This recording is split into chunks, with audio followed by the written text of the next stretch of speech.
My name is Vince Speranza. I served with H Company, 501, 101st Airborne Division here in Bastogne, 1944.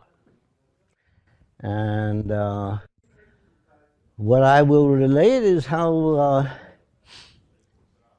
the second day of the battle in Bastogne, the Germans had slipped around and they had surrounded the town, and we had no place to put the wounded. And so the church, which still had big stone walls, had all the windows were blown out, but on the floor of the church is where we put the wounded. And my friend had gotten hit in both legs, and he was lying on the floor of the church. The Germans had captured the field hospital, and so we had no equipment. And we went into the town, and we took all the curtains from the windows and the bedspreads and so on to wrap the wounded in. And those of us that had 2 blankets, we donated one of the blankets for the wounded on the floor. My foxhole was like 4 miles out of town there, where we were dug in on the ridge. And my sergeant sent me to the town to get batteries for the radio. The radio batteries were gone. And while I was in town, I went to look for my friend who was wounded. And I found him laying on the floor there. His name was Joe Willis. And I said, Joe, you know, how you doing? He said, don't worry. He said, a couple of pieces of shrapnel in the legs. He said, I'll be out of here in a couple of days. So I said, okay, well, listen, Joe, I got to go back. Can I do anything for you before I leave? He said, yeah, go find me something to drink. I said, Joe, where the hell am I going to find you something to drink? We're surrounded and cut up. There's no supplies coming in. He said, go look in the taverns. I said, they're all bound. Go look, see what you can find. So I go back from the church, down the road there. I walked into one of the taverns, and it was all broken glass, everything, so there was nothing there. I went a little further down the road, I went to another tavern, and the bar there had the beer thing there. When I pulled the lid, the beer came out. My helmet, you know, the same helmet that in the foxhole you use. I filled it up with beer.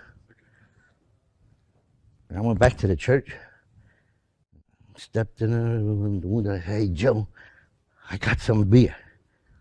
And he said, He sat up and I poured him some beer. Hey, give me some of that. Hey, give me some of that. And I was like an old cow, you know, feeding everybody with the beer. And I ran out. They said, go get some more. So I go back to the fill up the helmet, take it back to the church, and standing in the doorway of the church is the regimental surgeon. He's standing like this. He's a major, you know, I'm a private soldier. He's standing like this. He said, what the hell are you doing, soldier? I said, giving aid and comfort to the wounded. He said, you stupid bastard, don't you know I got chest cases and stomach cases in there? You give them beer, you'll kill them. Get out of here before I have you shot. Yes, I put the helmet there, hold the beer, put all over me. We run back to my foxhole. End of the story, right?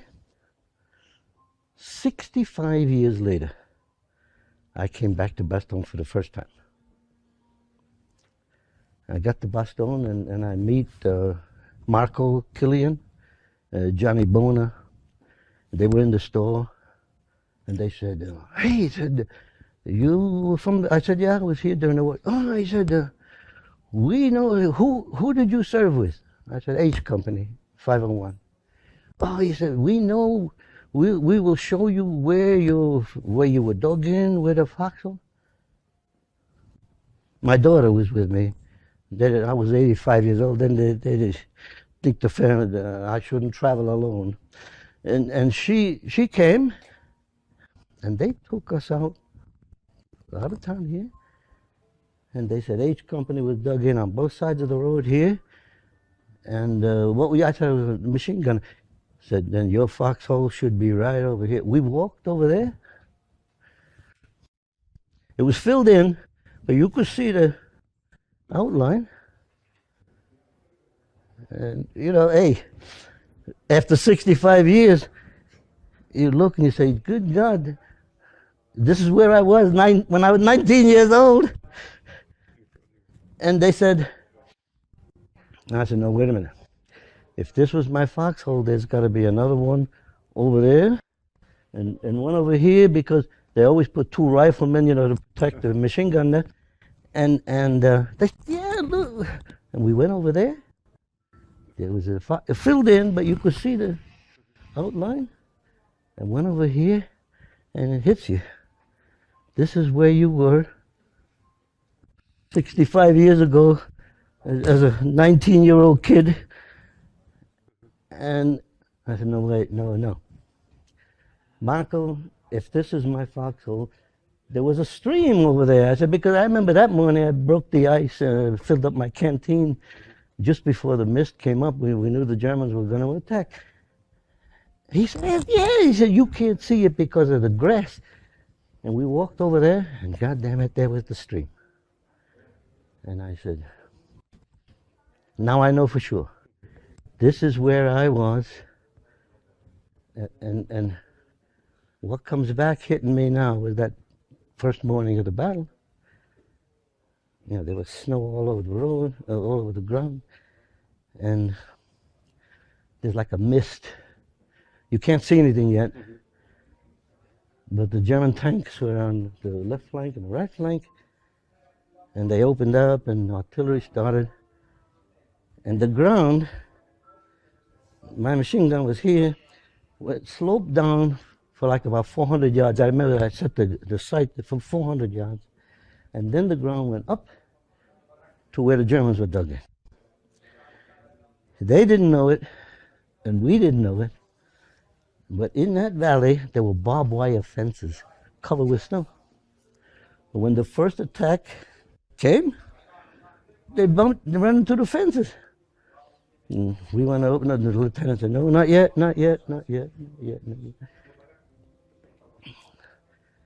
They run into the fence, and they're all tangled up now. The second wave comes up, and they're trying to help their buddies get off the fence. And no, not yet. The third wave comes up. And now you got knots of guys all trying to struggle through the snow there. And then the lieutenant said, now. And the slaughter was, the snow turned red. This was my first combat. And the scene that came back to me, and you know, when you're an old man, you don't have to control your emotions anymore. I fell apart there. And my daughter said, Marco, my father saw enough. Let's go back to town. I get emotional now even talking about it. But we came back to Bastogne, and I said to Marco, I take you to lunch. We went to the Leo here. And we, at the lunch, I ordered 3 bottles of wine. I said, I'm going to change the mood here. We're going to get happy. So we started drinking wine and talking, laughing, and telling stories. So I told them about the beer story that I just told you. I said, well, you know, during the war, and they're going like this. You were the GI that gave beer to the wounded during the war? I said, yeah. They said, you with the helmet, the beer in the church? I said, yeah. They said, man, don't you know you're famous in Europe? I said, what the hell are you talking about? They said, waiter, come here. Bring us 4 bottles of airborne beer. The waiter comes with a tray. He's got 4 bottles of beer and 4 ceramic bowls in the shape of a helmet. And when you put about the label on the bottom, shows a paratrooper with beer going like this. And they said, they thought it was a rumor, a story. They didn't believe the story. They thought it was a rumor, but a brewer here in Bastogne made airborne beer.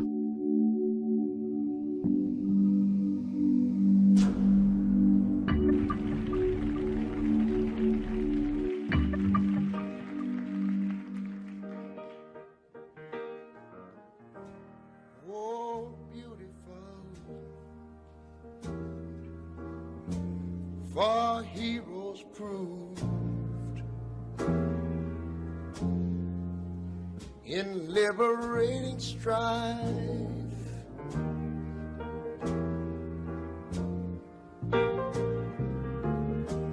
Who more than self their country loved, and mercy more than life.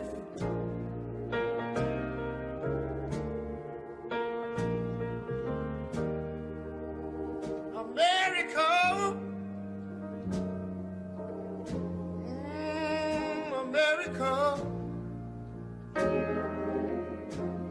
may God thy gold refine, till all success be nobleness and every gain divine. When I was in school, we used to sing it something like this. Oh, beautiful, for spacious skies, for amber waves of grain,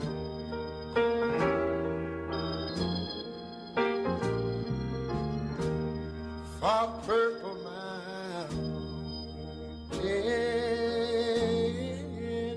majesties, above the fruited plain. Look here, I'm talking about America, sweet America. God done shed his grace on thee. He crowned thy good, saving brotherhood from sea to shining sea.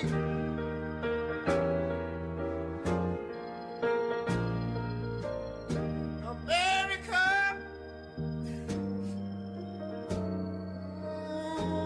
I love you, America, because my God done shed his grace on thee, and you ought to love him for it, because he crowned thy good. He told me he would save his brotherhood from sea to shining sea. Oh, Lord. Oh, Lord. Thank you, Jesus. Shining sea.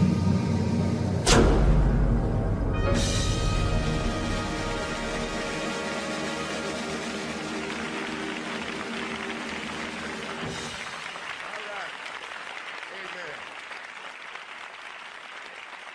Oh, Lord.